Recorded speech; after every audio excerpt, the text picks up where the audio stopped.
थाना भाई जो मो पिला को छड़ाई रखी 2 मासर छुआ ज्वर प्रबल तो मो सासु मत मारे मत घर बाहर मिचिकी पड़े आई कांदी कांदी निज सह होइथिबा निर्यातना को कहउछंती ए महिला।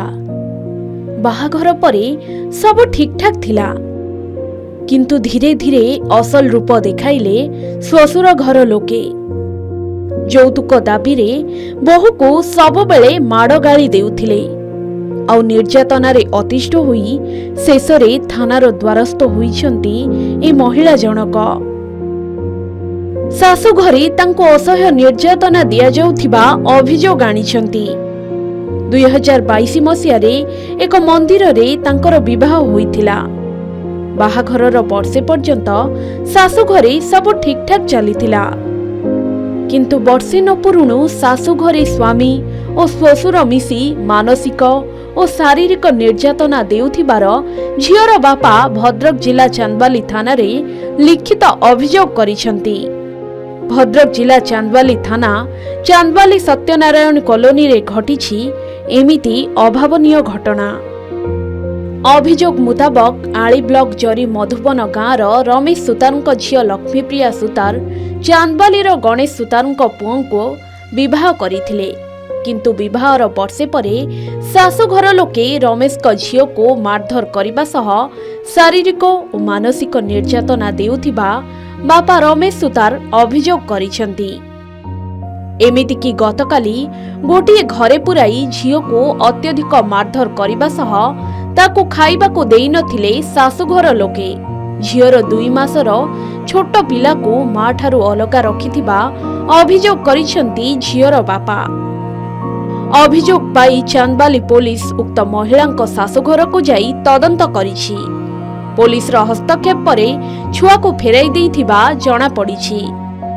लक्ष्मीप्रिया तांको बाप घर को फेरी आसीथिबा बेले पुलिस घटनार तदंत जारी रखिछि। अन्यपटे बारंबार एपरी सासुघर लोके झियो को मारधर करुथिबारु तांको उपरे आईनगत कार्यानुष्ठान नेबाकू झियर बापा दाबी करिसंती।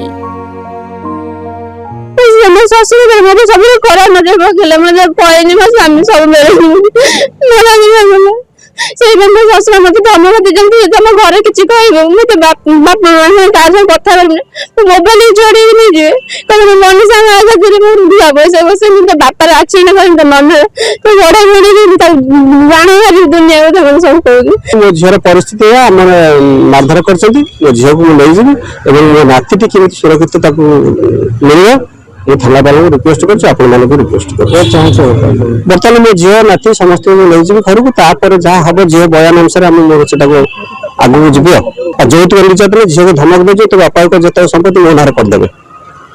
मो छे झियो ठाक सुनुची आ से पिला चरित्रहीन पिला तार बहुत कलंकारी अछि तार जोटा तार प्रमाण पत्र मो पाखर सब एविडेंस अछि। आवश्यक पले मो हाई कोर्ट पर जाई परिबी। ए नै सासुघर लोकंक प्रतिक्रिया मिलै पारि नाही। घटनार सत्यासत्य को नहीं पुलिस तदंत जारी रखिछि। तेबे यौतुक पाई एमिति घटना सबु बेले घटुथिबार नजीर रहिछि। यौतुक देबा किंबा नेबा उभय दंडनीय अपराध होइतिले मध्य लोकमाने एहाकु नेबा बंद करू नाहंती। जदि एथि प्रति दृढ़ कार्यानुष्ठान ग्रहण करा जाए हुए तो लोकमाने सतर्क हेबे एवं यौतुक नेबा ठारू दूरेई रहिबे। चांदबाली देवाशीष बाढ़ी रिपोर्ट के न्यूज ओडिशा।